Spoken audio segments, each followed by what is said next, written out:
Hey, folks, it's Lindsey Huddleston back in the building again with SPS, that's Sports Psychology Solutions, the SPS Edge Show with my great co-host, Mr. Terry McCord Jr., doing a great job here, and also Mr. Orlando Watkins, does a great job that is of keeping us connected.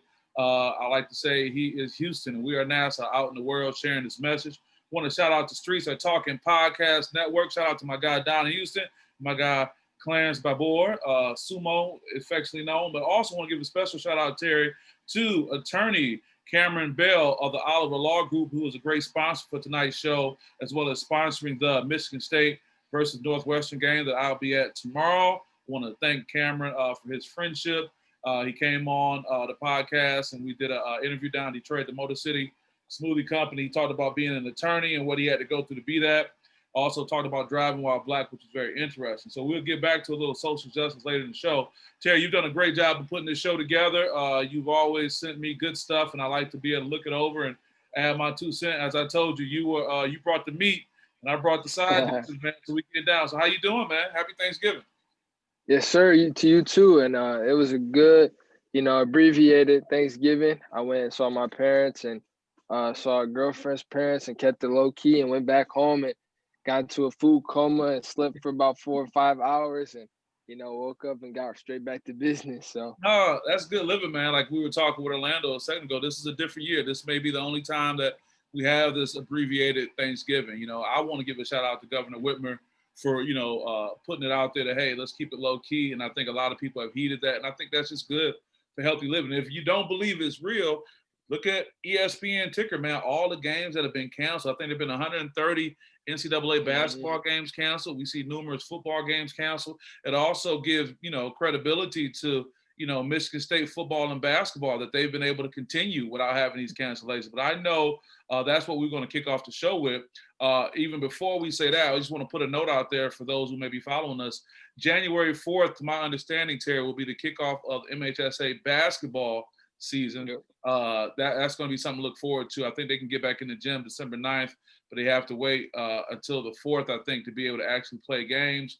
We've been wanting for a while, but it's going to be here soon. But I think if we're patient, we'll get that.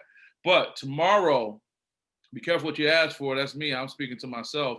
Got a full helping of college sports tomorrow. We got Michigan State hosting Northwestern, a 4-0 Northwestern coming in to Spartan Stadium tomorrow, followed by Notre Dame right across the way at the Breslin Arena. We'll talk about that. But right now, let's focus on Mel Tucker and hosting a 4-0 Michigan State team coming into Spartan Stadium tomorrow. What do you think about that, Terry? I think it's 2 keys in this game. I think Northwestern is playing to kind of wrap up the Big Ten West Conference, the division of the conference. And, Wisconsin's in that point where those 2 cancellation games, they may not have enough games to win to be able to contend for that. And Northwestern beat them last week. So Northwestern controls their own destiny. A win against Michigan State would be key as they wrap it up. They're ranked 11 in the AP poll, but they're number 8 in the college football playoff. So I guess continue to rack up wins and hopefully, meeting Ohio State on the other side, they'll be able to try and win that game and maybe see a spot in there. But I think MSU coming off the cancellation game against Maryland, I think is very key for them to they got the week to see what was going on with the week before with Indiana, hopefully fix some miscues with quarterback issues and hopefully getting that defense to keep playing hard and make their minor mistakes that they played really hard against Indiana. So hopefully figuring out the offense, they have 2 weeks to prepare for Northwestern, having a week to watch them play against Wisconsin. And so I think this is a good bounce back game. I think this game is going to be closer than what people give it credit for. I don't think Northwestern is very good. They're prehistoric offense. They're pretty predictable. But I think Antoine Simmons and other players on the defense would definitely have big games. But I think the offense has to pick it up. Yeah. Now, I'm sure Coach Mel Tucker and the Spartans would love to hear what you're saying right now. I think it's funny, man. You look at Northwestern, their program over time. Just last season, I was in Evanston when Michigan State went there to play, and it was a foregone conclusion that Michigan State was going to win that game. I say all that to say it's amazing that what a season can bring to a football program. Because now Northwestern at 4-0, like the Iowas and such are, a powerful force in the Big Ten, and they are kind of carrying the Big Ten banner. But that's just the season. I say all that to say, look at Mel Tucker's 1-3 Michigan State team right now, and whether they get a win against Northwestern or not tomorrow, it just goes to show you what can happen in a year's time when you change. So it's going to be a hard-fought game. It's not the Northwestern of last year. The Michigan State was able to take care of handily while we were down at Evanston, very small, intimate place. But, right now it doesn't matter if you're small or intimate because, with the COVID, there are no fans. But I'll be in Spartan Stadium at 3:30 for that kickoff to see what happens. And we'll definitely have comments from Coach Mel Tucker and players after that.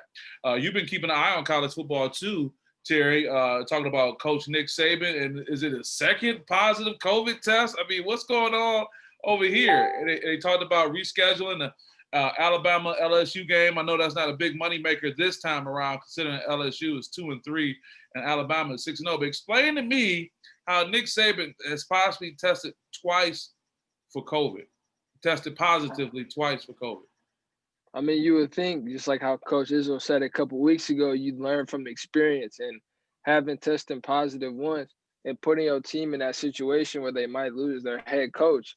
I mean, you would think you'd kind of tighten down or like look at how you're taking your protocols and hopefully make adjustments to where you'd make it to where other players don't get it and let alone yourself get it again.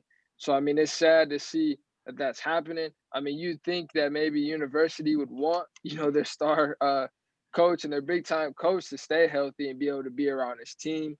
So I think a lot of things, I wish college football would maybe look into it. NCAA would kind of do some investigation, do an investigation on see what's going on. Because there's no way that someone who, has outwardly said, this is a serious matter is being tested positive twice. So I think there definitely needs some looking into. I mean, I think we have to look at the reality. This is something's going on. My thing is, did he test twice?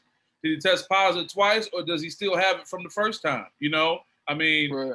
This is a virus, and it goes and comes. They talk about that 14-day quarantine, but I just think it just speaks to the influence that Nick Saban has. That clearly, Nick Saban is doing his own thing down there in Tuscaloosa, and the city of Tuscaloosa got no problem with Nick Saban. He is a God, a deity that is in the state of Alabama. So whatever he's doing, whatever is going on, whether he's half in, half out, it's being blown up. And it's just amazing to me that you have one program that can have so many positive tests, and what I would probably call a very liberal-leaning state as it relates to masks and social distancing. I mean, we saw early on in the COVID pandemic, Terry, that when things opened up down in Alabama and the Gulf Shore, they went crazy, they went wild. So I can imagine it's a very loose type thing. That's a red state. They're all big on, soon-to-be former President Trump's idea of let's just do it. I just think that he's just lax down there, and it's unfortunate, man, because look at all that moving around, all the different things that have to happen because of that. But I just think it speaks to the power of one particular coach in college sports. And it just talks about what college sports is. Right now, we haven't been able to spend Thanksgiving like we wanted to, but college sports have been going on. Now, I'm not complaining. I'm just calling out the, whether you want to call it hypocrisy, whatever it is, I'm calling out something that we talked about early on this podcast earlier on, in the year as we start seeing things happen. But here we are. Sports is going to still be played. They're going to make adjustments and whatnot. But my God, I think it's something. You found some other drama going on too that you talked about. You said there was some shade being thrown. That you go Dabo Swinney over at Clemson throwing some shade over at Florida State. And what's going on? What's up with that? I think the whole situation. Clemson having their battle with Florida State. Supposedly their battle with Florida State last week, and that game was. I'm not sure if it was postponed or if it was canceled. I'm pretty sure it was postponed. But so the whole story was that a player from Clemson tested positive after arriving to Tallahassee to play their 12 o'clock game. Florida State officials heard about the positive test and didn't want to play anymore that time. So wanted to postpone or cancel it for that day. And Dabo, knowing him, felt that, they're just being scared or, throwing shade and, kind of saying like, well, I don't see how they're running their things down there. And basically talking about, because Florida State is having their quarterback issues right now. And they've been turning the ball over terribly. And he kind of brought in some shade about the COVID thing with their turnovers. Like, obviously, the decision making isn't too high on them. Just summarizing what he's throwing shade about. Basically saying that their decision was kind of questionable. Everybody's saying like, are they really scared to play us, and a bunch of Twitter talk and all that. But I think it was the right move. I mean, for Florida State, I think that they wanted to be safe about it, and I felt like it was something that needed to be done. I mean, Clemson didn't follow the rules, and Florida State wasn't having it. I think it's something that was a little salty about. But hey, you gotta do what you gotta do. Yeah, it's interesting. The profile we get here. Mike Norvell, the coach at Florida State. I do remember his comment being, "We are we are coaches, not doctors." And that kind of just ended the conversation. And are we seeing a trend, or I shouldn't say a trend? Is it just that when you have these high-profile, national championship football coaches, there's kind of this quirky thing that goes on with them? And you got, Nick Saban testing positive 2 times possibly for COVID. You got Dabo Swinney, kind of undermining the whole COVID protocol by trying to call out a coach saying that you're not being competitive, you're using this COVID. It's kind of like very telling. What do you have here? These SEC, these Southern schools with this thumb your nose at COVID type attitude as it relates to both, Nick Saban, as far as I'm concerned, and Dabo Swinney, but what do they have in common? National championship coaches. They kind of go back and forth with it. It's going to be one or the other. It's just privilege talking. I don't want to go as far as just to say, oh, it's white privilege. I'm just saying, but it's just like big time sports privilege. It's just like, Coach Swinney and Coach Saban can do no wrong. Who's going to be the person to tell Coach Swinney to put his mask on? Who's going to be the person to tell Coach Saban to put some hand sanitizer on and keep some social distance? It just speaks to the influence that sports have, but it also speaks to how it impacts these coaches and their behavior. I think Dabo Swinney was totally out of order for that. But damn, Dabo got a history of just saying kind of out of line, whack stuff. Now, why does he remain to be in the position he's in? Because he's won national championships. He's winning football games. And I just think after a while, man, when we look back on all this, the Dabo Sweeneys and unfortunately Nick Saban with this are going to be looked at and scrutinized like, come on, man, what was going on? What were you guys getting wrong out here with everything that was happening? So that's been an interesting thing. You got any other thoughts on college football right now? Yeah, I mean, just the pride, a sense of pride for both coaches, not being able to, just be quiet, you know what I mean? And for Dabo's case, just to be quiet and listen, learn. And then Coach Saban is to, kind of just take some advice, you know what I mean? Because, I mean, there have been talk about how Saban treats his staff and how he treats his players, and different talks about how he's a little too harsh. And, once you win so many games, it's like, it's okay to still learn. I mean, Coach Izzo said it himself. He's still learning, about the whole mental health thing, not being such a traditional way of things back then, but him growing and still wanting to, if you want to coach in this, in this decade or in these times now, you got to continue to adapt and learn. And I think it just goes without saying with them to continue to say these things and to catch COVID again and seeing all these different, these different problems that come up in these programs, it just shows that they still have a lot of learning to be done, even though they have won those championships. I mean, I think your last point really summarized everything, and I got that clarity when you were making your comments. You always make great points, Terry, that make me clarify things. I think the difference between Dabo Swinney, Nick Saban, and on the other side of that, Tom Izzo, is the difference is Tom is still trying to win more championships. So because he's trying to win more, he's more in tune to, okay, what do I need to do? What do I have to be open for? It's like if you're in a relationship and you want the relationship to work out, you're going to take every step you can. Nick Saban and Dabo Swinney, on the other hand, have been winning consistently. Their legacy has been set. I don't care what you say. Nick Saban's going to go down as one of all-time best college coaches, whatever, whatnot. Dabo Swinney's going to be, a high consideration. And speaking of people who run their mouth, anytime somebody got a name like Dabo, come on, man, you're going to have some crazy stuff to say, man, that's it. But you made an excellent transition point for us when you talk about Tom Izzo and Michigan State. As we transition, I mean, hey, tomorrow, like I said, I'll be in Spartan Stadium at 3:30, man. But just after that, 8 p.m., we'll be over for the second game of the Michigan State Spartan season. The first game was just the other night. I was fortunate enough to be in the building over at the Breslin Center. It was a different kind of mood.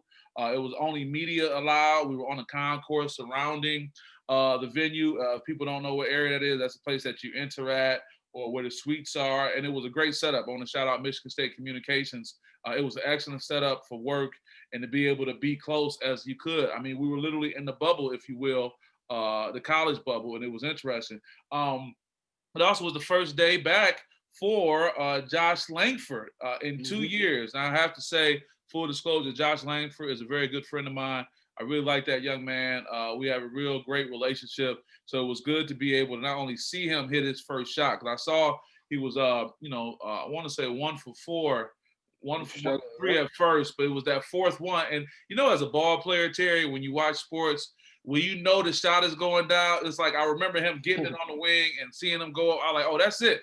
And it went down. It was great. But I also had the chance to talk to him after the game. So if you bear with me for a second, I'm going to share the comments that we had for our listeners and viewers. Again, shout out to the Streets is Talking Podcast Network, and also to attorney Cameron Bell, who was sponsoring the SPS halftime and final score for the Northwestern Michigan State game tomorrow with football. So let's go ahead and go to our guy, Mex Carey, who is the sports information director for basketball at Michigan State. Let's see what Mex has for us. Questions from Lindsay Huddleston from SPS. Yes, if you can hear me. What's up, man? Hey, JL, how you doing, man? Hey, how you doing? Playing without fans. Give us your first impression as a player who played on the court without fans being in the building, especially the Izone. It's definitely different, man, because you just used to playing with fans, and then I believe we have the greatest fans in the country, with the Izone. So it's definitely, you definitely miss the fans, but at the same time, I'm a competitor, man. So as long as I'm able to be out there and can play the game, and I can put 2 shoes on and play, I'm good. I'm just thankful to be out there.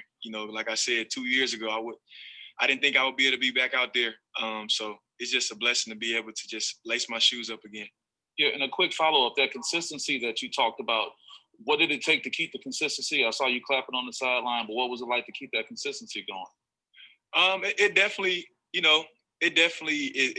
is beneficial for us because like you said in your question earlier, we don't have any fans, so we don't have anybody trying to get us going. So we have to get ourselves going. But, I think that's not difficult for our team or for any Michigan State team because of our culture. We cheer each other on, we help each other. We're vocal on the bench, we're a unit. And so, even though 5 players are on the court, it's like we're all out there on the court, locked in together. So I think it's going to help to help to our advantage, or be to our advantage. Thanks, man. Good seeing you back. Good seeing you, man. Next question. Yeah, there we go. JL in the building. Josh Langford back after 2 years. He had a real good game. I want to say this too, Terry, before I get your thoughts on it. I want to say that the respect that he's gained, not only from his players, from the staff, but also from NCAA officials. I got to admit, Josh plays above the rim. He's an off his feet type player, so he's the kind of guy who makes moves. He's up. And there were a few calls that probably could have went either way, meaning they could have been offensive fouls. That's just what I looked at as. Whenever you talk about a player getting off his feet and falling into the other player, and he didn't get those offensive foul calls, which I think was a good thing, because I want to go as far as to say, I think those NCAA referees were like, look, the kid I know who he is. He's just coming back after 2 years. I don't want to mess with his confidence. Let it go. And I thought that was nothing but respect, because again, if the shoe was on the other foot, if it was another player, a lot of those calls could have been potential offensive foul calls. But I just think it speaks to the respect that people have, but also the game of basketball to say, come on, man, let's not even make those calls. Let this guy get his game on. Everybody's rooting for him, and he had a really good game, and you could tell by the post-game comments where his head is. Yeah, I think people would probably say that it's home cooking a little bit, but I mean, at the end of the day, some officials like calling their ticky-tacks, and some of them don't. Some of them just rather just say let them play. And so I think that's a kind of a respect I've learned and gained from referees that let them play. Then at the same time, the consistency of, officiating. Do I call it every time? If I'm going to make this call, I got to call that way the whole game. And so that's a different conversation. But Josh Langford coming back. I mean, somebody who has had an injury like myself, missing out on my end of my high school career for football. I mean, being able to come back for basketball season, because I didn't really know how long I was going to be out. I think that's a great leader for their team. I think for somebody to experience the feeling of not taking anything for granted and being told so many times that, oh, he's done. Oh, he's not going to come back. I don't think he'll be able to be 100% again. I don't think he's going to be Josh Langford that we know. I mean, he's hearing this all the time.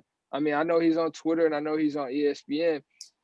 All these people are talking about, oh, we could maybe get Langford back. And people are like, nah, he's not going to be the same. You know, and him hearing that, I mean, it can be, you know, discouraging for him. And I think for him to come back and battle and come in a year like COVID and where everyone's like, oh, don't take it for granted.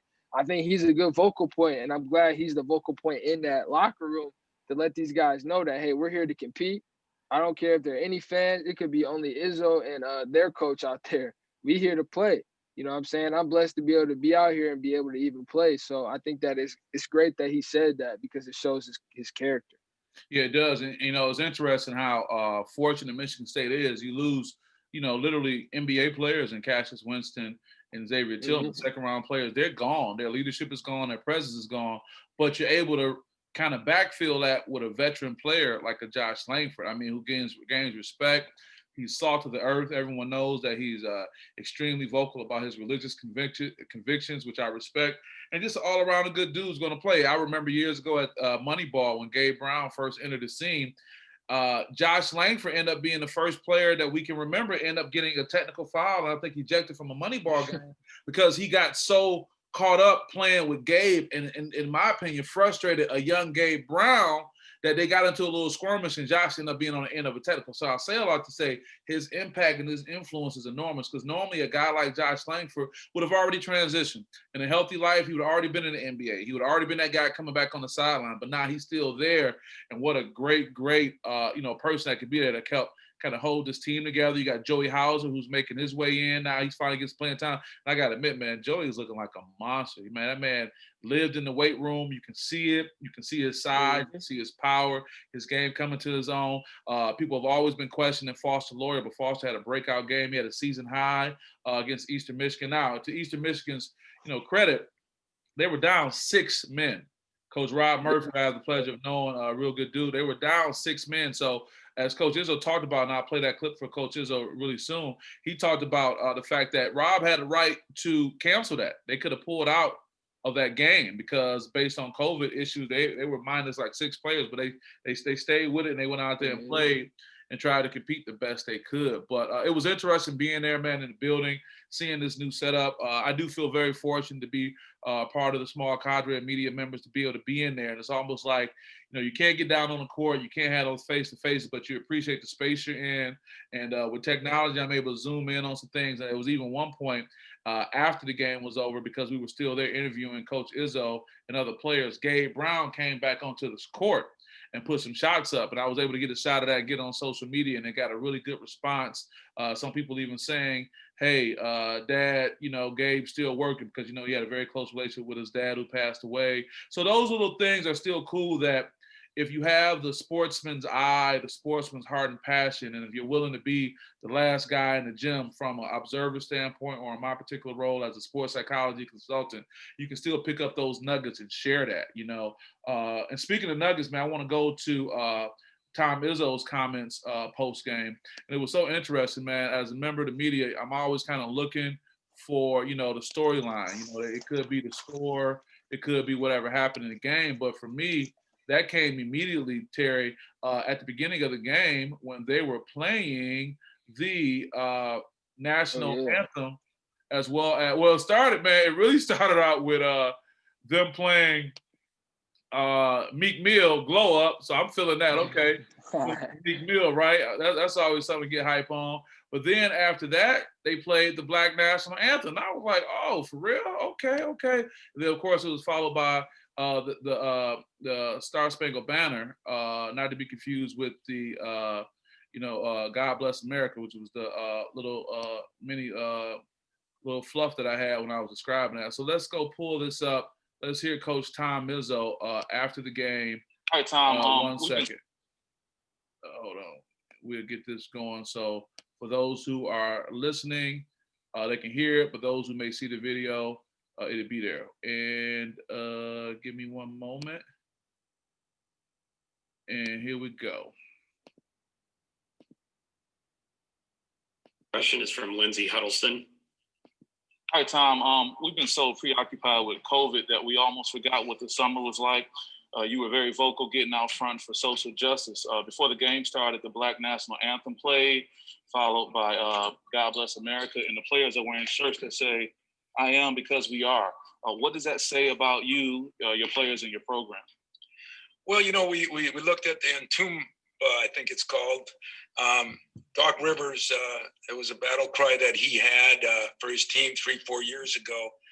And that's what it means, you know, on the back. And the players just right away, you know, we talked about being united. And that's kind of what we wanted to do. And the Coaches Association talked about playing both anthems. And I just think it was the right thing to do. I think our players, you know, handled it both ways. I think we were really focused in on the things we had to be focused in on. I think it was a classy thing done by our people here, along with the way the arena was and everything. And you're right, the social injustice and the things that we've got to keep that in the back of our minds and not let it drift away like it does other years. And little things we're doing, we're going to do some more things with the uniforms. So we're all united on this, and I think that's the important part. Great. Thank you for that. You're welcome.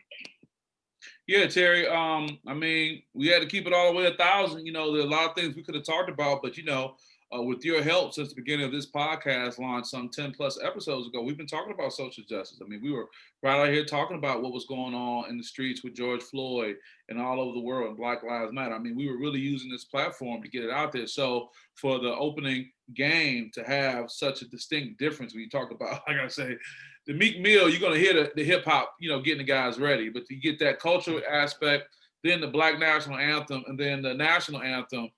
It was noteworthy. And what do you think about Coach Izzo's comments on that? I think he hit on the nail. I mean, you know, continue to follow up, you know, instead of just being, you know, just saying and being about, you know, all the talking, you know, he wanted to walk the walk as well. So putting the things on the jersey, doing their part, and having the, you know, like he said, you know, having the things on their jerseys coming up goes to show that he's not done.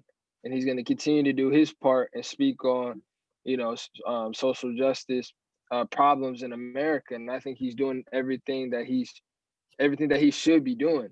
And I think that is very key for him as a player that coaches a lot of African American players. It's good to see that, you know, that he has their players back and that he's trying to learn. You know, like I mentioned earlier, I mean, for him to continue to pursue and try to win more national championships, and the different recruiting classes that are coming in that are African Americans who may be feeling some way about this that's going on, you know, it's very key for him to still show that he's still willing to learn and that he doesn't know it all. And for a coach to be at that high caliber, to be willing to say, like, I don't know a lot about this, but I'm going to continue to learn and going to continue to talk about the words unity and bringing everyone together. I think that is very key for someone at that high level. Yeah, speaking of someone who learns, who knows, Coach Orlando Watkins has been so cool. He shared a note with me talking about the phrase that Coach Izzo was referring to, I am because you are. According to his explanation, Ubuntu means I am because you are. In fact, the word Ubuntu is just part of the Zulu phrase, Umuntu Gumunta Nabantu. I really butchered that, but that was my best attempt, which literally means that a person is a person through other people. I get it. Ubuntu is that nebulous concept of common humanity, oneness, humanity, you and me both. I want to thank Coach Orlando Watkins for sharing that excellent definition that the people who are on the streets are watching Podcast Network can hear us share that, as well as, you know, all those who are supporting our sponsor, Mr. Cameron Bell of the Oliver Law Group. Now, that was deep, and you hit the nail on the head, Terry. You're like, look, Coach Izzo is still out here in the hunt for national championship, all right? There's no other way around that. And he realized that he has to be able to recruit and recruit well, and he's going to be recruiting African-American players. Michigan State has continued its historic run of being a school that makes historic hires in the hiring of Mel Tucker, the second African-American coach, you know, at Michigan State, you know, and of course, Tom Izzo had a huge impact on that or whatnot. So Tom is just keeping it all the way real, man. He's like, look, That's it. But what was interesting about that whole thing, and I'm grateful that we have this platform to talk about, you, myself, and Coach Orlando Watkins, is, excuse me, when that song played, when the national anthem played, and I, kind of looked around at the media that was there, I was like, nobody's going to ask about this. I'm like, nobody's going to bring this up. I said, I have a responsibility and an obligation to bring this up. And a lot of people, man, unfortunately, will be like, man, do you want to touch on that? Do you want to bring it up? But fortunately, because of the support of the Orlando Watkins of the world, I got my own platform. I'm like, well, this is a question I want to ask. And as you can see from the response, I think it was appreciated.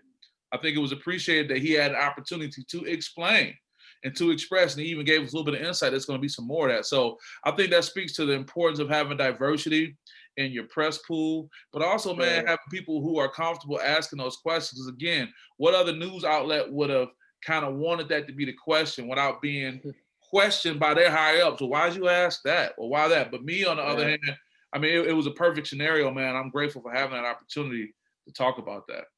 I think that's the advantage that you have over those that may be working for LSJ or, City Pulse or 6 News and all those local networks around here. Detroit Free Press. I mean, I'm sitting right next to News and literally LSJ. Shout out to Matt Charbonneau. Shout out to Graham Couch. I mean, I'm happy to be with these colleagues. And it's not to say that they wouldn't have the ability to do that, but that's just not the angle that they were particularly going for. And I get that. But for me, I was like, oh, I'll take that one. You know what I'm saying? Right, yeah. Exactly. And now it can kind of set the tone of consciousness going forward to it's almost like, okay, well, who's going to be the voice of consciousness to give Coach Izzo the opportunity to share? Because in all fairness to them, I think they have some great things that they're doing. And that's why my comment was also recognizing him for being out front and vocal, because Coach Izzo was one of the first coaches out there, one of the first coaches, not just in Michigan, but just in the country, speaking on, what not only you and I as Black men and Coach Orlando Watkins, appreciated hearing, but what those parents are going to appreciate. So let's stay with the Michigan State theme, man, as we kind of get into our halfway mark. We've been having a real good thing. Michigan State schedule is out there, man. And tomorrow, following Michigan State football at 8 o'clock, like I said, be careful what you ask for, man. I got to be well rested tomorrow. I'm gonna hit the gym tomorrow. I'm gonna get my fluids in. I'm gonna have my comfortable clothes on, man. I got a full day, man. I'm going from maybe about 2 o'clock to probably, who knows, about midnight, baby. But who can complain? We're dealing with college sports, so we'll be over there watching the Notre Dame Fighting Irish, coached by Mike Bray, coming in. I did not know this, but Coach Mike Bray is a cancer survivor. He just hit his 6-month remission recognition. So shout out to Coach Mike Bray. Whenever you have, Terry, the type of experience where you have someone dealing with something like cancer or something that's going to bring people closer together, you got to watch out for teams like that. You got to keep an eye on teams like that. And I say that because those are the kind of teams, man, who will find a different thing to fight for. They got their own thing going on. It's not just, unranked, Notre Dame comes in to play, Michigan State. It's like, man, it's all mano y mano, baby. And right now with this COVID basketball we're playing, like Josh Lang, we're talking about no fans and all those type of things. What do you have to inspire you? So we'll be looking forward to them coming in. I'll do a quick rundown of the next 3 games that are coming out, and then maybe we can talk about all those things on Tuesday. The big pre-Final Four setup, they can't get the money like they want to, but they're going to make those sponsors pay big time. You got Duke, and Coach Mike Krzyzewski will be hosting the Michigan State Spartans. That's on Tuesday. Spartans will head into Durham to go check out the Duke team. We'll see what that looks like. We'll see if Tom Izzo still can have an advantage playing them. It's been bad the last season, but prior to that, he was able to do what he needed to do when he needed to, which was in the Final Four, a few years ago. Then my good friend, Coach Mike Davis, University of Detroit. Shout out to Coach Mike Davis. Several years ago, I know Orlando Watkins knows this. Mike Davis was in the Final Four when he had coached Indiana and they had lost to Maryland. Mike Davis was, to say something about him, man, he came in to replace Bobby Knight in Indiana. So you can only imagine, what kind of shoulders that he had to, have to be able to carry that weight and also get them in the Final Four. Unfortunately, they came up short, but I got to give a big shout out to Coach Mike Davis, man. I have to say that Mike Davis is one of the reasons that I am where I am right now, only because out of his gratitude, he was able to receive me into his practices, able to give me full access, just along the lines of Coach Izzo, but just really sit down and break things down. And you talk about a gym rat, when this COVID thing is all over, man, if you ever want to find Mike Davis, you go to the University of Detroit Callahan Hall. Don't go to his plush office with the nice leather chairs. He won't be there. He's going to be in the gym, baby. He's also going to be having his son, Antoine Davis, who is definitely an NBA prospect. A couple seasons ago, he was leading the league in scoring. He was right up there with Zion Williamson. Small in frame, but a big guy as it relates to his mindset and shooting, and he has the mind of a coach. They say coaches' kids are always the best.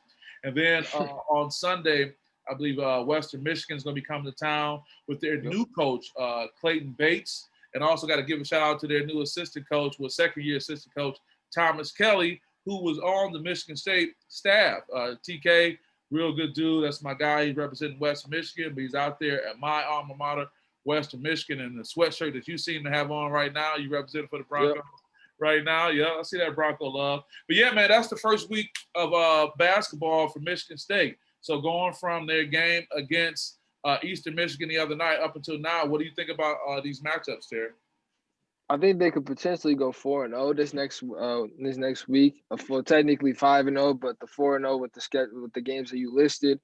I think I'm leaning towards maybe 3-1, but I think they could go 4-0 mostly. Who will be the upset? I think it'd be Duke, but I think they can beat Duke. Honestly, I think a lot of people are leaning towards 3-1, but I'm headed towards 4-0. I think the Notre Dame game is going to be.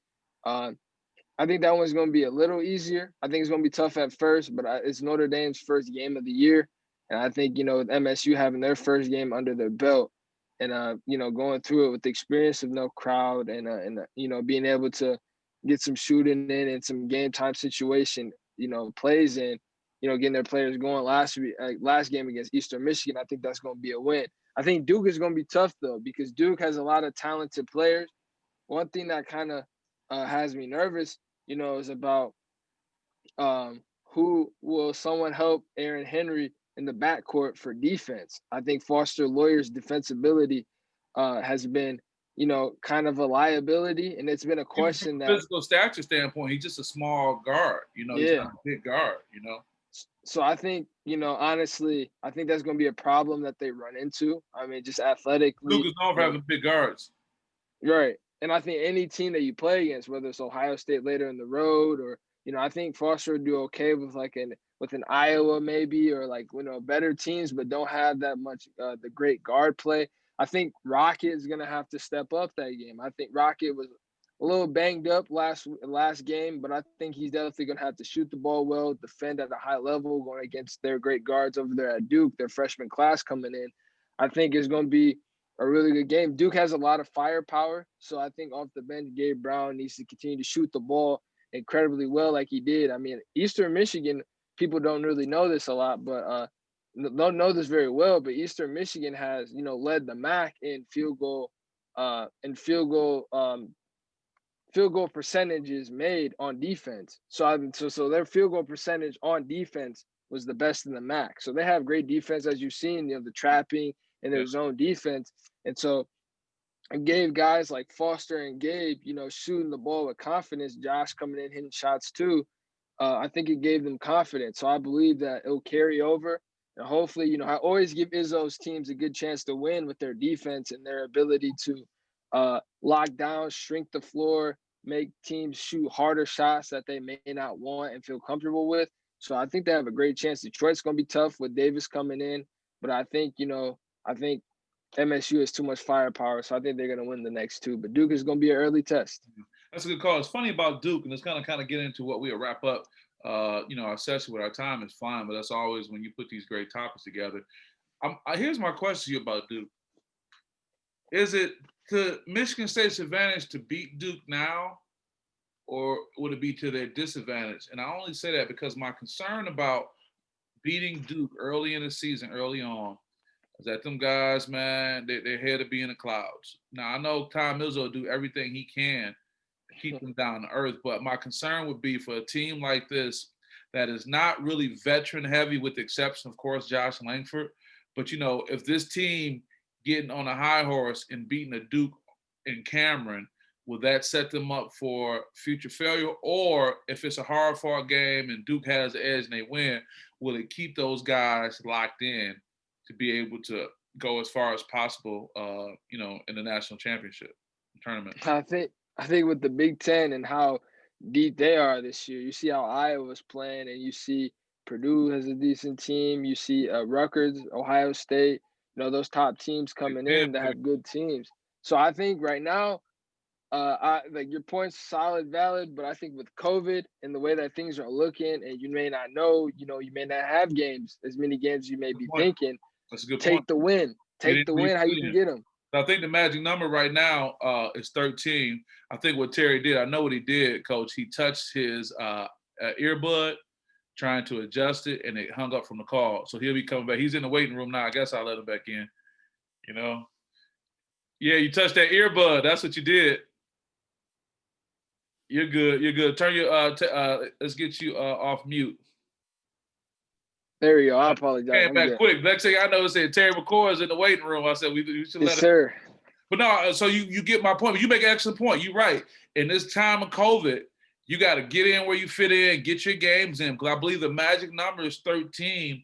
And a lot of these teams are probably going to catch on just by even watching the NFL and college football to say, hey, man, we got to get games in. We want to be in a position that in case there's another wave, in case come late February, March, you know, we don't get it right. You know, these things are going to come into play. But I also think that at the end of the day, man, when they get to the Final Four in Indianapolis, man, there's some money to be spent. And they're going to want teams to be there. That's going to be big draws, even if it's not fans showing up, even if it's from a virtual standpoint. So I think the selection committee is going to have some type of leniency to be able to still kind of work it. But you make an excellent point. And it's kind of something we forget about. I mean, we start out the show talking, Terry, about how many college games have been canceled. And who's to say that these big matches, who's to say that they're even going to play Duke? Because I meant to tell you that Notre Dame's game, Western's game was canceled. Their first game was canceled. They were supposed to play Trine out of Indiana, but it was canceled because a Trine player had COVID. So all these games are really tentative. You know what I'm saying? So when somebody wakes up tomorrow, I'm like, hey, we've been tested. So this, you know, we've been able to take for granted so much when it comes to sports, man, you know, as far as wanting what we want when we want it. But I think you make a good point. So that really would help me in my decision to say, you know what, get the win now, because as we saw last season, who knows when your season will end, you know, and what to take into, you know, regard with that. So before we wrap up, you know, we got a few more minutes. You had a final topic I thought was an excellent topic. You talked about mental toughness and the NBA as a business and how players approach it. And of course, we got a final thing to talk about, you know, the holiday itself that we'll wrap up with. But talk about what sparked you to share that. You always do a good job of keeping us connected to a mental health and a mental toughness topic, just as I do with the work that I do. So talk about that topic and what you want to touch on with that. So I saw a headline about the whole Kelly Oubre situation and how he was traded. His situation was kind of unique. I mean, the guy was going to his practice facility, get a work in or a practice, whatever he may be doing, and he was getting some kind of looks from other players, you know, because other players knew the news before he did. So they're looking at him like, you know, kind of, you know, that stare of awkward, you know, when you know the boss is mad at you kind of look, or, you know, you're in some big time trouble. And he didn't mention the guy's name, but someone told him like, hey, man, check Twitter. And he checked Twitter and he saw that he was getting traded to the Golden State Warriors. And I think this league sometimes can be so cruel. And a lot of times I do favor on the side of how the players are in the league, because like Kelly Oubre, he didn't know he was being traded. I mean, we're talking about guys who think about settling down, having a family here, having kids, actually buying a house, because I'm pretty sure a lot of them rent places, you know, some pretty nice rental, you know, apartments, penthouses where they can stay and be able to move on, you know, the speed of light, because they never know, you know. And I think it's crazy because you see that situation, but then you see a guy like Giannis where they're making moves for him to stay. So he's in the control of how the organization goes because of they want him to stay. And Giannis is like, I don't know. I don't feel like signing that max deal right now until I feel comfortable how things are going. So I think, again, it's kind of like a superstar privilege, I would say, being able to be like, I'm controlling what's going on here. But then a guy like Kelly Oubre, who's a decent player, is like, damn, I'm traded again. Twitter had to tell me I'm traded, and it just sucks. It sucks to see that, because I think every player deserves to be told, hey, you're traded. We sent you here for this. I know we appreciate your services. Not like, hey man, you got traded. Look at Twitter. Oh, I'm going here. Like, you know what I mean? So it's you'd wish that they'd handle it in a better way, because I mean, players are looking to settle down, and they're making money off this. This is how they feed their families, and not to mention their wife or girlfriend or kids that has to pack up and move their stuff, go to a different school district, or there's a lot of scenarios that players don't want to have to deal with these trades. Now, there's a good chance I will be in 100% agreement with you. However, I saw the movie Moneyball with Brad Pitt, and there's a line in the movie Moneyball when he goes to his assistant GM. He said, "Hey man, if you had to get shot, would you rather get shot 2 to the chest, or just have to bleed out, or 1 to the head?" And my man was like, "Just give me a shot to the head." So when he made him practice on how to let somebody go, that's just the nature of it. And to your point, I can understand what you're saying, Terry, and I can even embrace that from a mental health standpoint. But on the business side of it, there's so many transactions taking place so frequently that it's almost best to be like, "Hey, dude, you out. Like, I don't know what to tell you, gone." So once you find out, that was it. But I just think that speaks to the nature of this business. The amount of money that these guys make for what they love it doesn't even make sense. Let's say that for what it is. And if the trade-off is for this money you make, and believe me, he gonna be okay. He about to go to the Golden State Warriors minus Klay. Who knows? That may be a great opportunity for him. And I'm sorry to hear that for Klay Thompson. Had a chance to see him and some of the Golden State Warriors when they came to the Breslin last season to honor Draymond Green for getting his jersey retirement. But anyway, all that being said, Terry, I hear what you're saying. Me and you come from the same standpoint as far as wanting to support people, but I think it's just the business of it. I don't think the business allows for them to be that emotionally connected to these guys, even though they may say, "Oh, we're like a family here. When you come here, it's all about the person." No, man, they made them trades, man. Them guys cut ties, and that's it. And is there another way for that process to work? No, but I guess when you're done, you're done. I guess when he found out, he found out. So whatever he got to Twitter or whatever, there's no real protocol. Because think about it. Once they're done with you, with the exception of that minority of players that come back and play for a team again, once they're done with you, they're done with you, man. So would I want to be the one? I mean, you've seen Hard Knock Life when they tell you, "Hey, man, coach wants to see you bring your playbook." You know what that means. Ain't no other way around it. I just think that's the reality of it. And it's cold, but I think players need to prepare themselves for those kind of dealings. Everybody's not going to be a Giannis doing all these kind of major trades to give you what you want. And to be honest, man, I don't ever think it's ever going to work out for Giannis in Milwaukee. Shout out to Brent Forbes. He just signed a 2-year deal to go there. Hope he can contribute. But, some programs, man, some it's just, you just don't see it happening. And I just think Giannis is going to have to be paired with somebody else. He's probably going to have to go somewhere to get a championship. That's just my opinion with that. But back to your point about the business of the NBA, man, I just think that's it. I mean, I just think that's the business of it. In all fairness, let's just flip a little bit. What if you did have a GM or an assistant GM who likes to make the personal phone call, who likes to reach the person? So what do you do if you can't reach him? What if you do if you haven't been able to catch him? He's in transit. What if you do if you just can't reach him? Do you hold off on a trade? Do you have the other team hanging? They're like, boom, we're making this move, and that's it. I just think it comes down to it that despite what they may say, the reality is that this is the business of the NBA or the business of professional sports, or even the business of sports, period. Because even with college sports, when you say coach got fired or the coach like, "I got to go, I'm out," and in some cases, like back in Colorado, they wouldn't even let Mel Tucker talk to his players, Yeah. So there's an example where it's just tough, man. I think that it's tough, and I can appreciate what you're saying, but I also can see that engine keeps turning, that wheel keeps grinding no matter what. And I think the people who are on the other side of it, the administrative side of professional sports, That's just their way of going about doing business. And no matter what they say, it ain't like that. I mean, think about the fallout that Pat Riley and Dwayne Wade had. Yeah. Dwayne Wade helped bring championships to Miami. And there was a time they fell out with Dwayne. That move to Chicago, Dwayne Wade didn't really want to go to Chicago under them circumstances. He wanted to stay in Miami, but Pat Riley was on this Pat Riley. And at the end of the day, it's a business, Terry. It's a business. And these guys and these owners, these guys are owners. These are not family members. These are owners of teams. And what does an owner own? An owner owns property. And that emotional part has to be taken out. Now, what's expected of you from high school, college, to your NBA, interviews, you're expected to be this very humanistic, person who's emotionally connected. You're supposed to be all these things.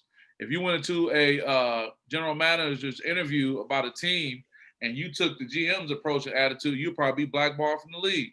But that's just the nature of how this thing goes, Exactly. I think, that's why I don't fault players for making this much money, because it's like, you never know when that next contract is going to come, like Gordon Hayward or, Rodney Hood and all these players that may have gotten a little bit more money than what they're supposed to, but it's a league, that's why a lot of players take that contract extension, from wait a year and then see how the market's going and then go. Because I mean, this year I think was an inflation. So players like Gordon Hayward were able to sign those bigger contracts than they, were expecting to really get, the year before. But now we're able to get those bigger contracts to teams who may not be really contending, but they are looking and trying to fight and get back into the playoff contention spot. So I think it's really key. And I think, the mention about the Giannis thing, I mean, their problem's never been in the regular season. I mean, Giannis back-to-back MVPs, they won, the best record in the league last year. So I think the Bucks are always going to be good in the regular season. I think their big thing is the playoffs. And I think you're right on the money with Giannis going to a different team. And even going back to your point before we get to our final topic, as we get ready to close the hour out, you talk about this connection that these guys want to have, man. I just think it's just difficult to make that personal connection with these guys. I mean, they talk about being a family and all this stuff, but when it comes down to this business, but especially when you talk about these guys and these contracts and opting in and opting out, I mean, we can talk about players like, man, is he really that good? But you really, I think we get caught up too between the emotional and business part as fans. Cause we can say, I don't like, he don't play good. They're like, look, dude, look at Rondo. Why wouldn't Rondo stay and continue to play and try to compete for another championship? He's like, look, dude, I already got 2 chips. I'm the only NBA player to win a championship with the Lakers and the Boston Celtics. I am in high demand. I'm about to go get the bag. Where can I go? They're like, I don't care about that. Oh, man, you can stay. The Charles Barkley's of the world never won a championship, and here you are. You have a chance to win, multiple, rings that, with story programs. You're like, no, I got to get the bag, because at the end of the day, when it comes down to it, when they are done with me, they are done with me. And I don't care who you are. You've seen it. I think we talked about before on the podcast when Kevin Garnett was supposed to go back to Minnesota and become part of the ownership group. And they were like, we don't have that in writing. So whatever. So it's almost funny, like they put this expectation on these players, particularly these young African-American players, to present in such a way that they can, whenever they conduct themselves like cold-hearted businessmen, they get frowned upon. Mm-hmm. But, the cold-hearted businessmen who make these moves, he's like Time Person of the Year. He's like GM of the year. They're like, oh man, he's a very crafty, general manager. So it's like the players are supposed to be very, very emotionally available to everybody, but the owners and the staff are able to do their thing. It's a cutthroat business, man. At the end of the day, we're able to see some of the greatest athleticism taking place with basketball, but they bought their bread.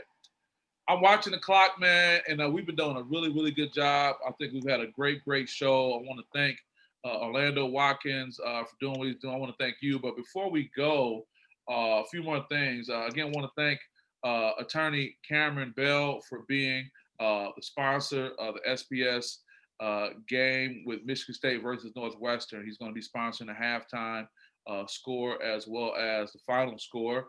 But you had a very good thing at the finish line for our topic today. which is what are you thankful for? You know, we're recording at 9:30 p.m. Eastern Standard Time on a Friday, a day later than normal because yesterday was Thanksgiving. But that was an excellent question, Terry. What are you thankful for? So in a brief minute or so that we have, why don't you share, and then I can share, and we can get on out of here. All right, so I think the first thing, I'm thankful for all the blessings that God has, given upon me, continue to be in opportunities with you, and having a person like you and other mentors in my life, being a show the way. I'm grateful for the parents are in great health, COVID-free, myself being COVID-free, haven't been diagnosed with COVID at all in this whole, pandemic sequence in America. Blessed that that's going on. School's been going well, continue to push. Professors have been great, communicating with me, helping me out with things that are tough, like economics online. So being able to be blessed and, continue to work hard. And, I'm thankful, for more blessings that are here to come. Oh, man, that's great. I appreciate the question. When I think about what I'm thankful for, man, I can't, I'm happy, man. My family's healthy. My mom, my dad, my daughter, got to spend time with her today, got to spend time with her very briefly on a holiday. It was a different kind of thing. Normally, me being in Detroit, I go down to see my dad, and he cooks a big meal with his family as well as mine. But we didn't do that. We just kind of did, we followed the governor's orders. We kind of rolled up. I had a big box that said Lindsay with all my stuff in there and all the stuff I'm eating on. And hanging out with my daughter, got the tree up today, still working on that. And just, family, man. And also thankful for what we're able to do, man. I mean, like I said, I'm going to get some rest tonight. I got a long day tomorrow, but I'm not complaining.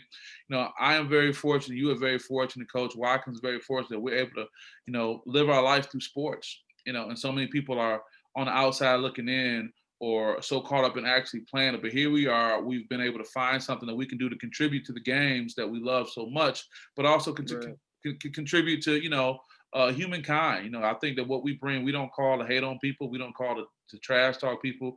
We talk to lift people up and use sports to, promote and share inspiration. So I'm thankful for that, man. I'm thankful for you. I'm thankful for you posing that question. Thankful for the flexibility of Coach Orlando Watkins. He could be doing a lot of things with his time on a Friday night, but here we are wrapping up episode 11 of the SPS Edge Show. My co-host Terry McCord Jr. Also our, technical producer, Mr. Orlando Watkins. And again, I'm Lindsay Huddleston. So we have just hit the hour mark.